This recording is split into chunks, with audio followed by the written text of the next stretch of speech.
नमस्कार, जय श्री कृष्णा। विजय लक्ष्मी कथा सागर चैनल में आप सबका स्वागत है। मैं श्री रामकृष्ण के जीवन के समस्त जो उनके प्रकाश में जीवन है उन पर अपने असक्षम बुद्धि के साथ प्रकाश डाला है।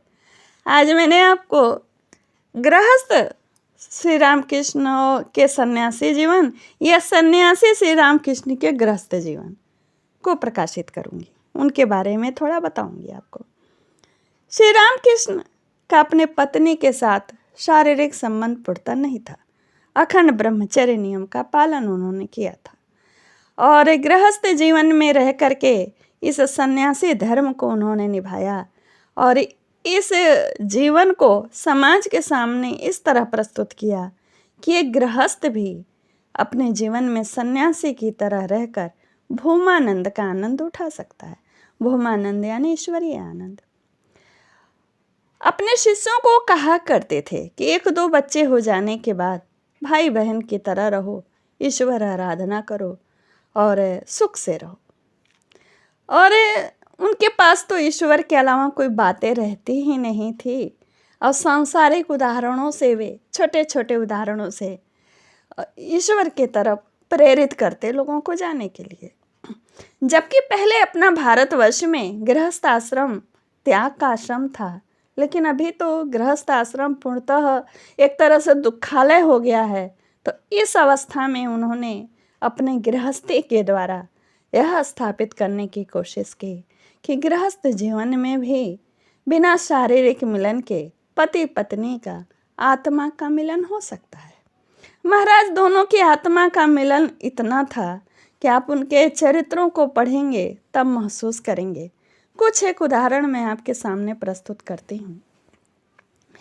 माँ शारदा के सामने कोई अपने गृहस्थ जीवन के झगड़े और दुख की बात कहता ना, तो माँ शारदा कहती कि अरे ऐसे तो मेरा कभी ठाकुर से बात ही नहीं हुई। मेरे ठाकुर तो कभी मुझे तेज आवाज में बात ही नहीं की है। हमारे हृदय में तो उनके प्रति अगाध प्रेम। जब विवाह करके ठाकुर जी अपने घर लाए कमारपुकुर माँ शारदा को, और जिस तरह उन्होंने प्रेम से उनको अपने पास रखा था, उस प्रेम को वो याद करके न जाने कितने दिनों तक अकेली जयाराम बाटी और कमारपुकुर में थी। वह प्रेम उनके लिए बहुत ही सजीव प्रेम था, जबकि वह शारीरिक मिलन नहीं था। और इसी तरह छोटे छोटे उनके जीवन में आत्मा के मिलन के प्रेम की झांकी दिखती है। कहते हैं कि ठाकुर जी भी कहते थे कि अगर वह मेरी शक्ति ना होती, अंशावतार न होती, तो मैं यह पूर्णतः ब्रह्मचर्य नियम का पालन नहीं कर पाता। वह भी मेरी शक्ति थी। और उन्होंने अपनी पत्नी का षोडशोपचार से षोडशी पूजा की थी। रात्रि को उन्होंने पूजा की सामग्री एकत्रित की। पूजा के जो आसन होता, आसन पे पत्नी को बैठाया और पूजा की समस्त उपचारों से उनकी पूजा की त्रिपुर सुंदरी के रूप में। और दोनों गहरी समाधि में डूब गए। श्री रामकृष्ण अर्धबाह्य दशा में मंत्रोच्चारण करते हुए समाधि की अतल गहराइयों में डूब गए और अपनी पूजा के फल को उनके सामने, उनके चरणों में अर्पित किया, अपनी पत्नी रूपी त्रिपुर सुंदरी के चरणों में। दोनों के आत्मा एक हो गए थे, एकत्व की अनुभूति हुई थी। एक और आपको मैं यहाँ पर दोनों के प्रेम की बात बताती हूँ।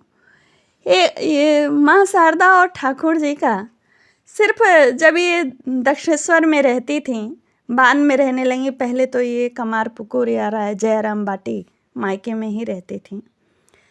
तो इनको ठाकुर जी से मिलने का एक भोजन खिलाने के समय ही मिल पाती थी पति से अपने। उस समय वो भी इनसे जो अधिकार रहता था, कोई अन्य भी ले लेता था प्रेम से कि मैं खाना ले जाती हूँ, मैं खाना ले जाता हूँ ठाकुर जी के पास।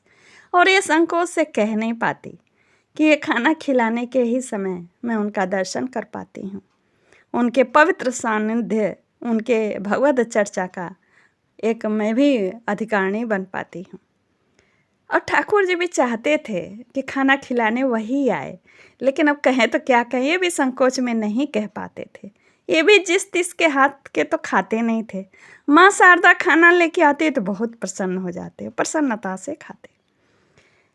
एक बार क्या हुआ कि खाना लेके माँ शारदा आई तो ये भाव में थे और इन्होंने कह क्या दिया, रख दो, थोड़ा ऊंची आवाज में कह दिया। तो पलट के देखते हैं माँ शारदा हैं। इनको बड़ा ग्लानि महसूस हुआ कि इसको मैंने ऊंची आवाज में कैसे कह दिया खाना रख दो। इतना आत्मा का प्रेम था महाराज दोनों में। क्या शारीरिक मिलन के बाद पति पत्नी के हृदय में प्रेम इतना रहेगा जितना इन दोनों के हृदय में प्रेम था। माँ शारदा पंखे से हवा झलती और ठाकुर जी प्रेम से खाते। बस यही क्षण मात्र का जो खाना खाते समय जो मिलन था, इतना ही देर पति पत्नी का एक दूसरे के साथ सानिध्य रहता। उसके पश्चात उस शिष्य ठाकुर जी को घेर लेते 24 घंटा, और इनके पास शिष्य, और ये भी घर का ही काम अपने हाथों से करती। ठाकुर का भोजन खुद बनाती, नौबत खाने के एक छोटे से कोठरी में रहती थी। एक बार ठाकुर जी ने मजाक में कहा भी था, ये क्या है, जल्दी जल्दी काम निपटा लेते हैं और जब भगवत चर्चा के समय शिष्य लोग आते और ठाकुर जी भगवतीय चर्चा करते तो ये भी सुनने के लिए पर्दे के पीछे आ जाती। और उस पर्दे में छोटा सा छिद्र था, तो उसी छिद्र से दिखता नहीं दिखता तो भी देखते हुए ठाकुर जी का वाणी को सुना करती थी। वो छिद्र थोड़ा धीरे धीरे बड़ा होने लगा, या उंगली से थोड़ा बड़ा कर दी होंगी शारदा माँ कि साफ दिखें ठाकुर जी। तो ठाकुर जी ने हृदय से मजाक में कहा, अरे पर्दे के छिद्र तो बड़े हो रहे हैं। और माँ बहुत शर्मा गई पीछे। इस तरह दोनों के आत्मा के प्रेम का ये मजाक रहता था और प्रेम का मिलन रहता था। माँ शारदा के जीवन को तपस्वी बनाने में ठाकुर जी ने कोई कोर कसर न छोड़ी थी। सुबह 4 बजे उठा देते, कहते हाथ पैर धो लो, मुंह धो लो, जप करो। अब वो उस विषय को अगर आपके सामने चर्चा करूंगी तो एक अलग ही वीडियो बनेगा। आज तो मैं सन्यासी श्री रामकृष्ण परमहंस के बारे में बता रही हूँ। तो उन्होंने जब अपनी पत्नी की पूजा की और वह पूजा मध्य रात्रि में समाप्त हुआ और पत्नी रूपी देवी के चरणों में संपूर्ण पूजा के फल को इन्होंने समर्पित किया और माँ शारदा मानो जगजननी स्वरूप में प्रतिष्ठित हुई। उनके अंतस्थल में विश्व मातृत्व की अबाध चेतना प्रस्फुटित हुई। वे स्वयं ही आद्या शक्ति जगदम्बा जो थी। और पहले मैंने बताया भी, श्री रामकृष्ण कहते थे कि वह शारदा है, सरस्वती है और मेरी शक्ति है, जगत को ज्ञान देने आई है। कोई उसे कुदृष्टि से न देखे, कुदृष्टि से अशुद्ध मन देखने से उसका अकल्याण होगा, इसलिए छिप करके आई है। और एक बार कहा भी था कि ये कोई साधारण नहीं है, मेरी शक्ति है। और उन्होंने अपने ठाकुर जी अपने देह त्याग के पहले माँ शारदा को जितने भी जीव, जितने भी शिष्य थे, सब जीव त्राण और जीवक कल्याण के व्रत का संपूर्ण भार उन्हीं के ऊपर अर्पित कर दिया था। और महाराज अंतिम दिनों तक माँ शारदा के धनी हो निर्धन, पंडित मूर्ख, ब्राह्मण चंडाल, सन्यासी गृहस्थ, सुजन दुर्जन, देश देशांतर, काल जाति धर्म, किसी भी जाति का हो, किसी का भी भेदभाव नहीं किया। जो भी माँ कह करके आया उसका उन्होंने उद्धार किया।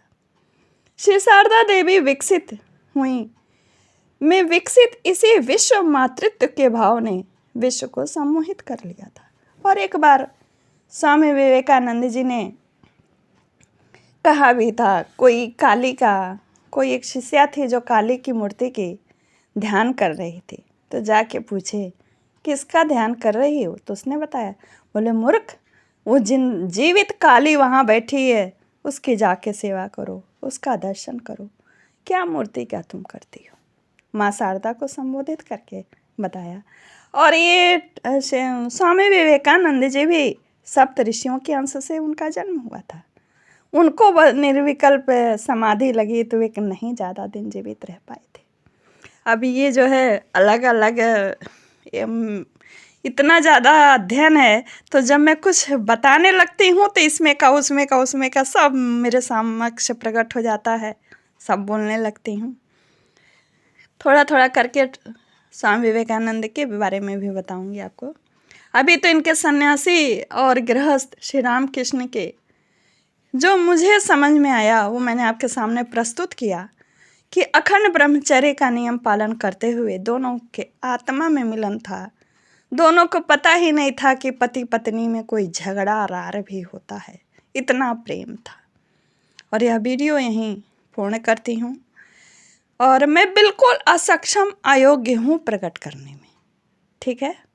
मुझे अज्ञानी समझ करके भी सुनिए और चैनल को सब्सक्राइब, लाइक, कमेंट, शेयर करिए। धन्यवाद। नमस्कार। जय श्री कृष्ण।